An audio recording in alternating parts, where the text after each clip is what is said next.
All right, this is task 2 for module 10, lesson 3 on describing and analyzing cross sections of circular solids. All right, so this time we're actually going to do a little bit more math here. All right, let's see. You've got a cylindrical barrel that is used to collect rainwater, and we see it shown here. Okay, got the water dripping. Just did some gutter work at my house recently. All right. Sketch it. What's the horizontal cross section of the barrel? So if I cut this shape horizontally, what would I see? Okay. Well, hopefully you got it. Hopefully you see a circle. Okay. Hopefully you see a circle. Now, what is its radius? Its radius is 11.25. Okay. So 11.25. Okay. And the next thing it asks me is, not well, that's all it asks me now. Okay. Use the sketch of the cross section to choose the numbers that make the statement true. Values around 10 nearest hundredth. Okay, so the radius we know is 11.25. So how would I find the circumference of that? All right. So if you remember, our circumference is pi times diameter. So in order to get, and of course, my radius is, oops, radius, erase that. Radius is diameter divided by 2, or my radius, 2 times my radius is my diameter. So I need to double that, right? And then multiply times 3.14. Okay, so 11.25 times 2.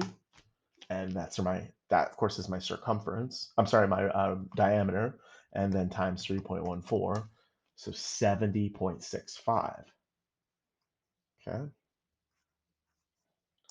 All right, 70.65. And then how do I find my area? Okay, well, of course, area is pi r squared. And again, it doesn't mean times 2.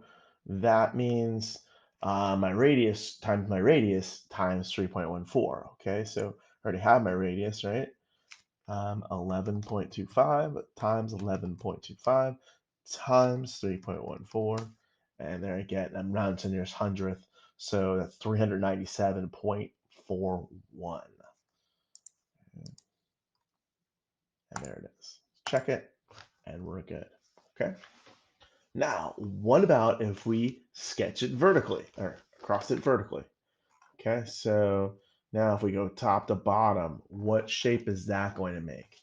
Okay, so that would be like cutting it from here, here, and then here and here. What shape did I make?